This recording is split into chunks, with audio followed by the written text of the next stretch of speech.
Jeffries as Marion Kirby, the ghostess with the mostest. Robert Sterling as George Kirby, that most sporty spirit. And Leo G. Carroll, host to said ghosts, as Topper.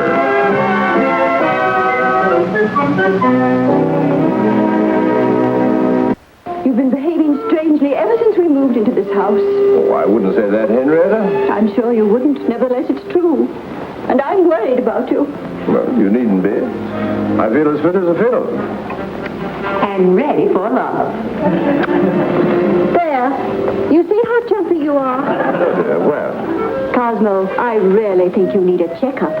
he hasn't gone 1,000 miles yet. I haven't got... Where haven't you gone, Cosmo? I haven't gone anywhere, dear. I'm right here. You're not looking well. And what's more, you're not eating the way you should. Yes, Cosmo. You really should improve your table manners. Cosmo, I do wish you'd let Dr. Lang come over and give you an examination. Come on, George. We better go start boiling instruments. Where did I put my rubber gloves? By the way, how are Dr. Lang and your friend Thelma getting along? Not at all. I mean, he never phones her or anything. Poor Thelma. And I suppose after my checkup, Thelma might drop in. Accidentally, of course. She might. Cosmo, surely you don't think Thelma's romance is more important to me than your health? No, dear. But I was just thinking, wouldn't it be a more direct way to bring them together if Thelma had an examination? Oh, no, that would be much too obvious. I mean, Thelma doesn't need an examination. You do. Well, I hope I pass. Oh, Cosmo, you're a lamb. I'll phone Dr. Lang to come over tomorrow. Better make it the day after tomorrow. Give me a little more time to get myself run down.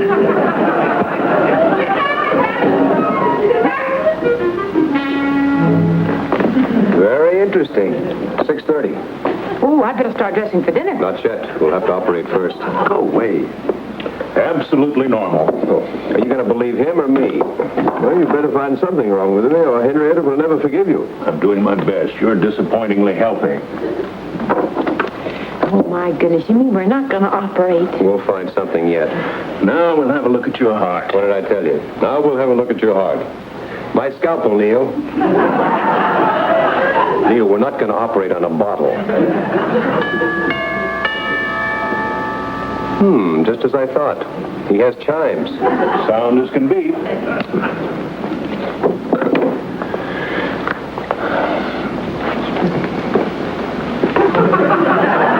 Looking cross-eyed.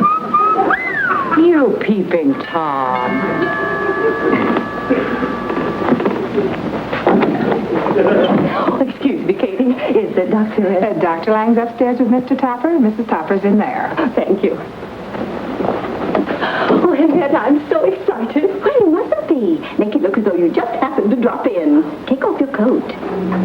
Any business down here? I think we'll have to remove a coat.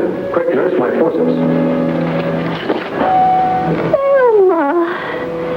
Never mind, dear. The patient pulled through all right. Do you think he'll be down soon? As soon as he's finished with Cosmo. Oh, dear.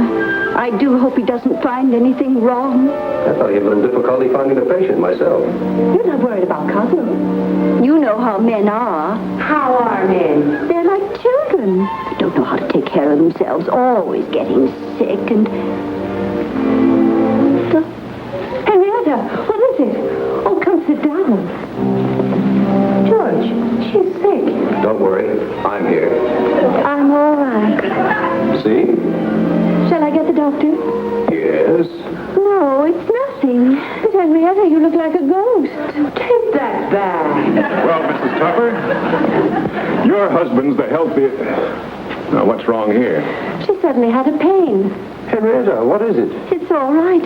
I'll be all right in a moment. I'm going to give you a checkup. Do you feel strong enough to come upstairs? Of course. Don't move that patient. She has every indication of photometastasis. Here we go. All this fuss. I demand a consultation. George, what do you suppose is wrong with Henrietta? How should I know? What do you think I am, a doctor? And she was worried about me. Now, you mustn't fuss, Cosmo. I know it isn't anything. I just feel it in my bones. Here it comes. Relax. How is she? She's right as rain. Oh, Doctor, you're wonderful. Just a little nervous indigestion. I've urged her to stay in bed for a few days and rest. Not a chance. Sorry, sir. No, you're perfectly right, Katie. Look here, Bob. Couldn't you make her go to the hospital for a week or so? Well, as a matter of fact, she is a bit run down. Oh, Doctor, please take her to the hospital. Then we could be there every day and I could... Of course, I wouldn't want you to do anything unprofessional. No, I wouldn't call it that. If she needs rest, it's up to me to see that she gets it. Besides, the hospital isn't crowded right now. I'll tell her that she has nullum seriosus. My diagnosis precisely. Thank heavens I was here. We'll have to operate immediately. Shall I go boil the instrument? What's, nullum? Latin for nothing serious. Obviously, the man's a quack.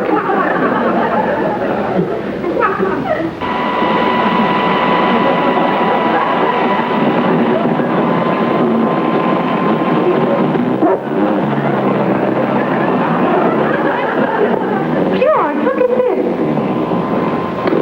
Oh, Neil, how did you do that?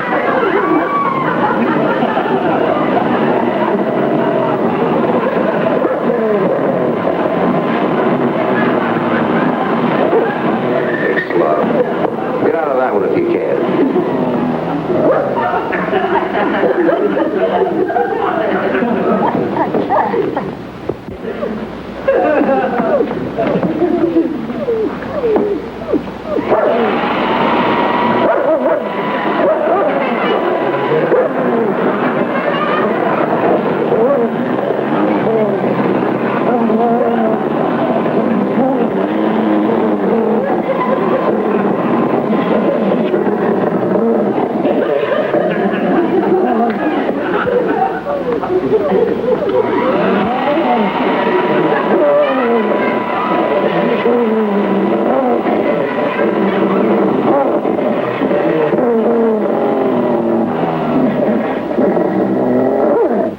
I wonder if there's some way to reverse this thing. Oh, there's a reverse button on the machine. Serves you right, but I'll get you out of this. Turn it on, honey.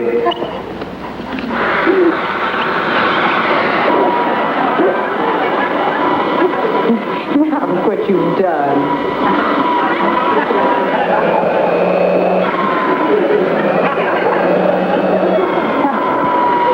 Looks like cyclone weather. You know, that's the first excitement we've had around here since Henrietta left. Oh, my. Has been pretty dull around here. What can we do to liven things up a little? I can turn on the vacuum again. Say, why don't we give a party? A surprise party on my birthday. A surprise party for you? Well, it'll be a party for me, but it'll be a surprise for Topper. Certainly will. Oh, he hasn't had much fun lately, poor darling, running back and forth from the hospital to the bank. Whom could we ask? Thelma? Dr. Lang? Certainly not. We'll invite our friends. We'll send out invitations and sign Topper's name to them. Come on, George. Let's get a pencil and some paper. This party's even beginning to surprise me. Now, take this down. Okay. Dear Blank, Do we have to ask him? you are invited to a party at the home of the late Marion and George Kirby. I'm asking a few of their old friends in honor of Marion's birthday and to help keep their memory green. If you don't mind, I prefer my memory blue. Now, at the bottom, put the address, the date Saturday, and say from 6:30 on. And sign Cosmo Topper. Oh, there's Topper now. Put that away.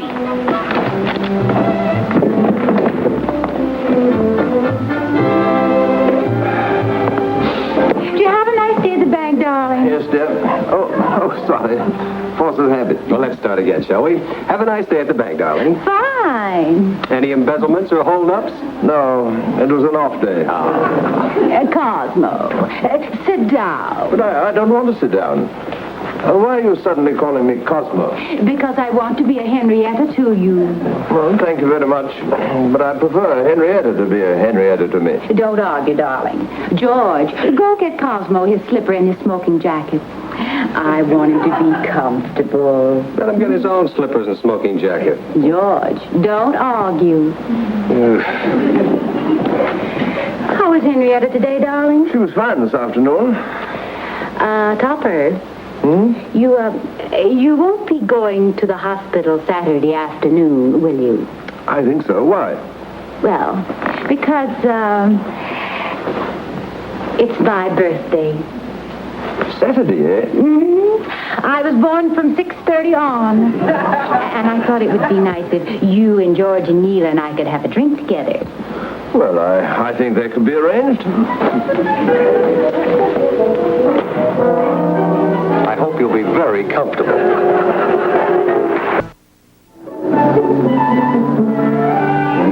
You're coming along beautifully. I was only trying to help. Well, please stop it. Oh, Doctor, when can I go home? Well, sometime next week. I'll make a bargain with you. I'll stay until the end of the week, until Saturday. Now, we promised Topper. Well, you don't have to tell him. Isn't Topper apt to see you around the house? We'll make it a surprise. Thelma! I'll leave here Saturday afternoon before dinner, and we'll surprise him. Then the four of us can have a little party and celebrate. How thrilling. I'll tell Kitty to put a bottle of champagne on the ice. That's Cosmo now. Don't say a word. Hello, dear. Hello. Thelma. Doctor. Topper. Thank you, dear. Oh, Thelma, will you put these in a vase? Thelma's so good at fixing flowers. Well, I've got to be going. I'll see you tomorrow. Topper. Goodbye. Thelma. Bye, Doctor. Cut the stems, dear. There's a scissors on the dresser. Cosmo, Yes, dear. what are you doing Saturday afternoon? Saturday afternoon? Why, dear? I thought you might ask Thelma to tea. You're alone so much. I'm afraid I have a date Saturday afternoon. Mrs. Baskerville, 6:30 on. But if you go there, then we can. Oh, Cosmo will be home in time for dinner, won't you, dear? Oh, yes, yes.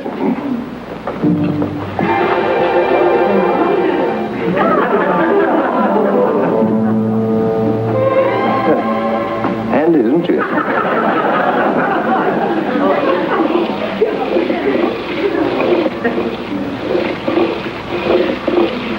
Big of you, old man, to provide champagne and hors d'oeuvres. Certainly was, but I didn't. Don't be modest. We found them where you hid them, in the icebox. Well, I didn't hide them. Who did? Oh, dear. I hope Kitty isn't giving a party. If she is, it's over. Well, a toast to my bride. Happy birthday, darling. Thank you, dear. Slight token of my esteem. Oh, Topper, darling, you remembered. Even after she reminded you twice a day. Oh, Topper, I love it. Well, happy birthday and a long life. A long afterlife. Mr. Topper. How did you do that? It's very light champagne, Kitty. Very, very light. But you're not to drink that champagne until later, and you're not to eat the hors d'oeuvres either. I'm not. Why? What's happening later?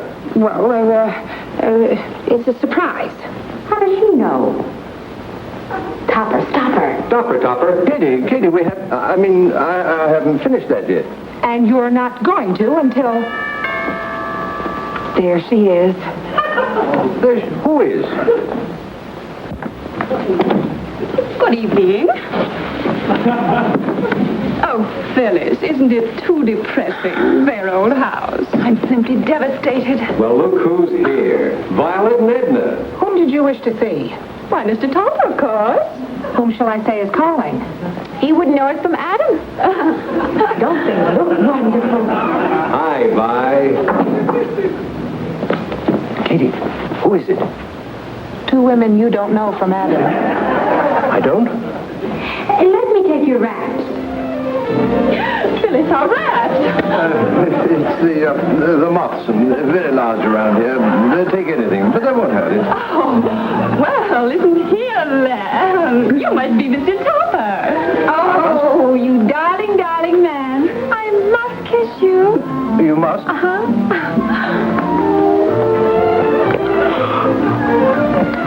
Katie, you better take these and put everything in the icebox. George, doesn't Edna look well? Yeah. But she doesn't hear so well. She didn't say hello. Are we the first? The first one. It's a surprise.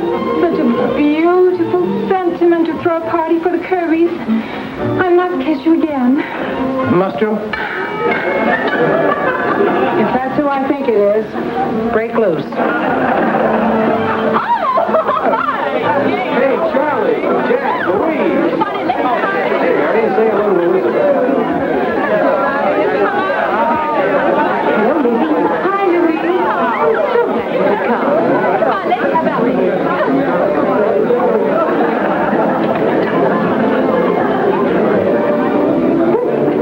Fair weather friend.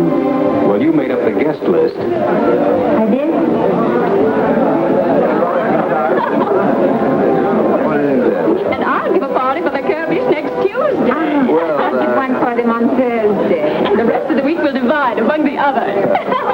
Cosmo, darling, won't we have fun? Well, I really must kiss you again.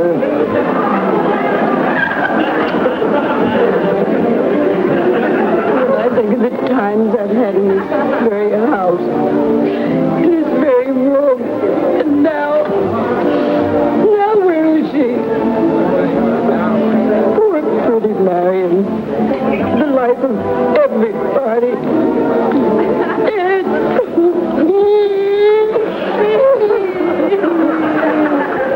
I can hardly wait to get home. There we are. Velma, how do you do it? Hey, Joe.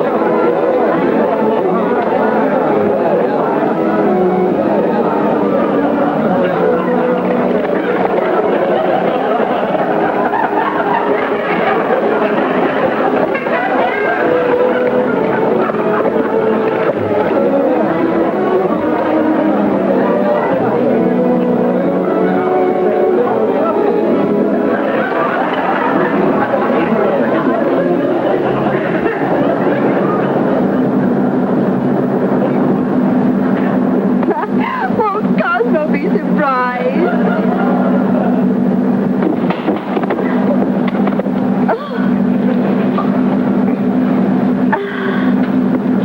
Thank you.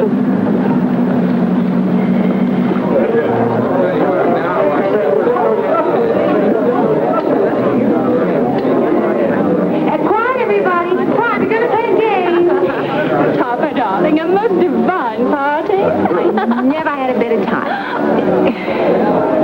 I keep forgetting.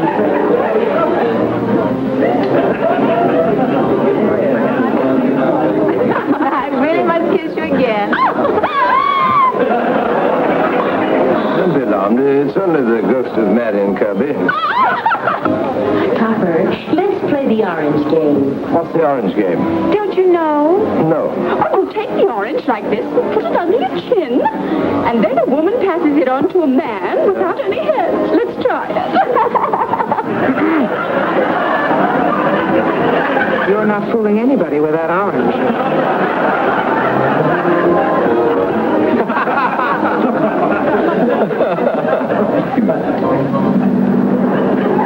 Oh, I can hardly wait to see his face.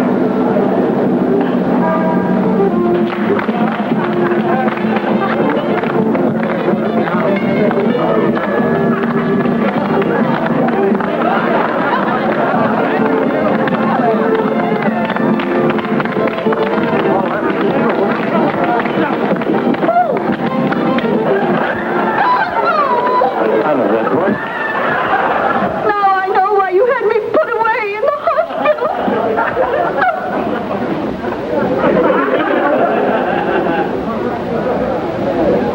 Bob, you've got to get her to unlock that door and see me. And if you do see her, what will you tell her? Oh, I don't know. Do you think she'd believe that I was giving her a party in honor of her coming home? A surprise party. You didn't even know she was coming home today. She was going to surprise you. Oh. Well, you told me.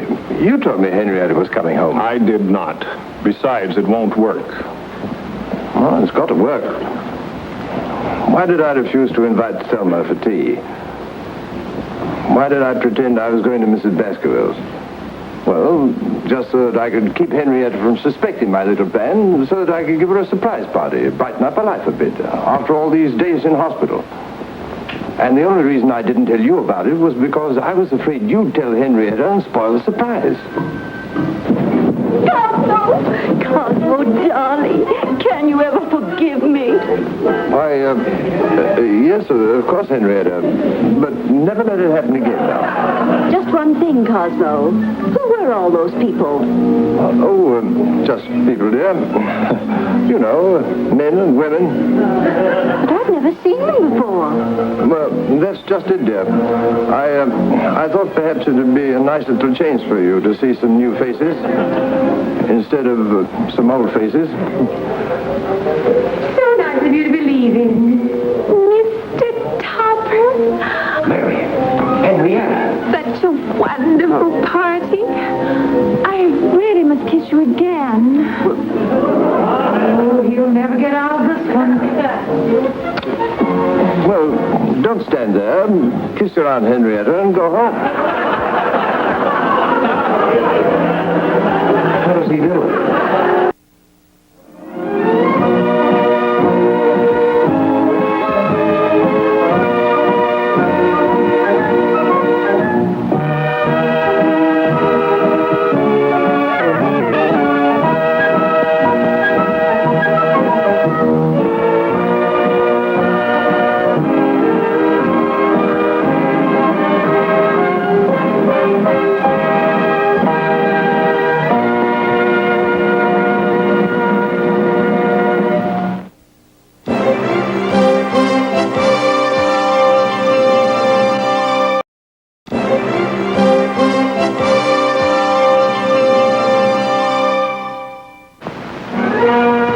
Jeffries as Marion Kirby, the ghostess with the mostess. Robert Sterling as George Kirby, that most sporty spirit. And Leo G. Carroll, host to said ghosts, as Topper.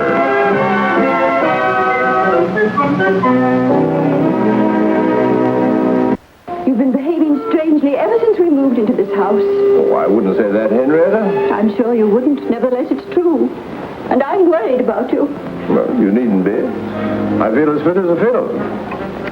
And ready for love. There. You see how jumpy you are? Well, Cosmo, I really think you need a checkup. He hasn't gone 1,000 miles yet. I haven't got... Where haven't you gone, Cosmo? I haven't gone anywhere, dear. I'm right here. You're not looking well. And what's more, you're not eating the way you should. Yes, Cosmo. You really should improve your table manners. Cosmo, I do wish you'd let Dr. Lang come over and give you an examination.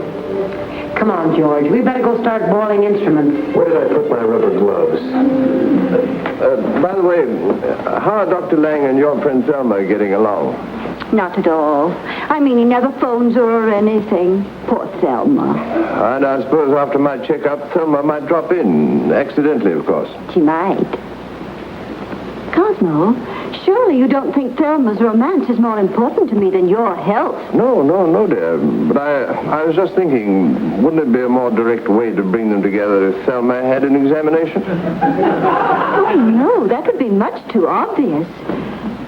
I mean, Thelma doesn't need an examination. You do. Well, I hope I pass. Oh, Cosmo, you're a lamb. I'll phone Dr. Lang to come over tomorrow. Better make it the day after tomorrow.